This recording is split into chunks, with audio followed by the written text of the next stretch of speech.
Max Payne, which is, I mean, it's, you guys were, well, I mean, if you didn't discover Remedy outright, you definitely helped them break big. I mean, their first game that even is obscured, like even I'm an old school 90s PC gamer. I never played their first game, Death Rally, but Max Payne is what put them on the map. And you got the original box here. Yeah, I'll bring up the original box here and just sit it here. I love that you have this.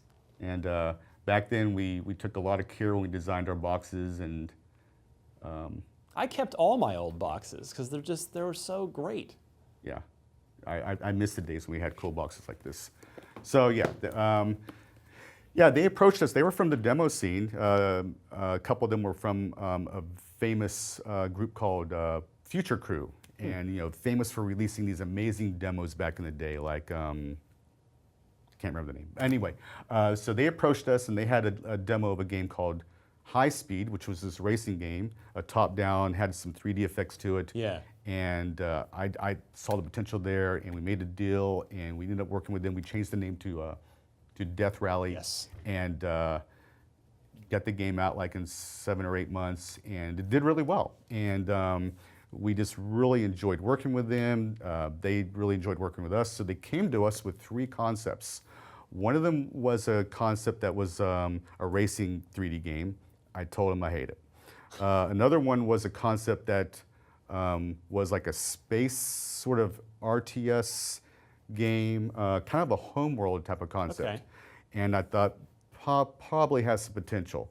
And the third one was this top-down game that was like a game called Loaded back in the day. I think Interplay released a game called Loaded, which is kind of a top-down game where you see like a detective walking through this environment, trying to solve clues. And I said, not really a fan, but I see a way we can make this way better. Yeah.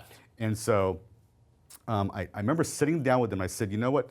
Let's learn what we did. We've learned some really cool things from doing Duke Nukem.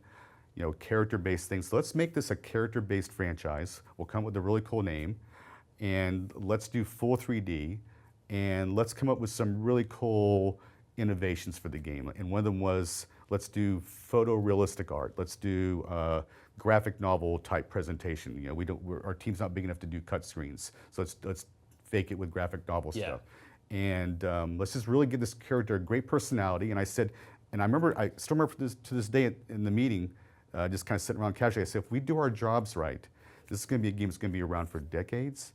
There's probably going to be a movie. The movie studio's going to want to come to us, and it's just going to be a character that people love.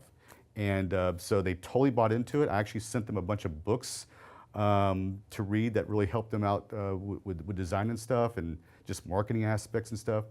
And this was the project that really sort of engulfed my time, while my partner George was working on finishing up Duke Nukem 3D and working on Duke Nukem Forever after that. And I loved working with Remedy. We made that game, and we made the sequel. I brought that box here. Oh, so good. And that is a shrink-wrapped copy, I'd like to point out. Yep. That is unopened right there. It's so impressive. And while we were making this one, we ended up selling the whole franchise to Rockstar. Take-Two. And so that was the last one I worked on. But yeah, these are actually the 2 games, my 2 favorite games that I ever worked on. Really? Yeah. I mean, I love both of these games. It's funny, you and I were talking before we sat down to film. I remember vividly Max Payne coming out, and the part of the community reaction. People love the game, but it was, what do you mean it's only 6 hours long? And now we've come sort of full circle where a 6-hour high production action game is totally normal. Right, and that really worried us when we realized it was only going to be 6 hours long. But here's a game that was so rich with story and so story driven. We had a 300-page script for this game, so it was a very dense game, and it's not all about action with that game. But there's so much story there, and the people loved it for that. I think people forgave the fact that it was a short game. We even dropped a multiplayer, and originally we were supposed to have multiplayer. We dropped that. And what's interesting about this game too is that we didn't have bullet time. That was not one of our original ideas. Really? Yeah, that came along later. And the quick story there is that I was visiting Remedy on one of my trips over there. They're based in Finland. And I was over there, and they were showing me this new cool idea they had to where when you shot an enemy, it would switch to slow motion, and you would see the enemy die in slow motion, John Woo style. Right. And I was like, guys, that is cool, but we need to find a way to make that gameplay, not just a showy effect. Right. Let's find a, let's make our character do that. He needs to be able to activate this mode and make that part of gameplay. And so they went to work on that, and then a month later, we had it. Wow. Humor me with a curiosity real quick, too. Because I remember I played both of these games on PC as they came out. I was just heavy into PC gaming, but I'd started work at Official Xbox Magazine as, I think Max Payne 1 had already come out on the console port, and then 2 came along. And I was actually pleasantly surprised with how well they played on a gamepad, despite the very, sort of precision thing to it. Did they do well on consoles, or did really most of the money get made on PC with these games? They did super well. I think that this game here, the first one, I think it was the second best selling Xbox game that year. Wow. And might have been 02, if I remember right. Yeah, and because it came out, we actually delayed it because we had printed up like 1 million boxes of this, and we had the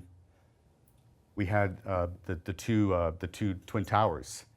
They're part of the game. Yeah. And we had that on the cover as like a background silhouette, and we trashed all that, and we went with a box that didn't have that on the cover. Yeah. So we were trying to be sensitive to that whole thing there. So right. Yeah, so 2002 was when that was really doing well, and then when this came out, it didn't do that well, quite as well, but it still did really well too. Wow.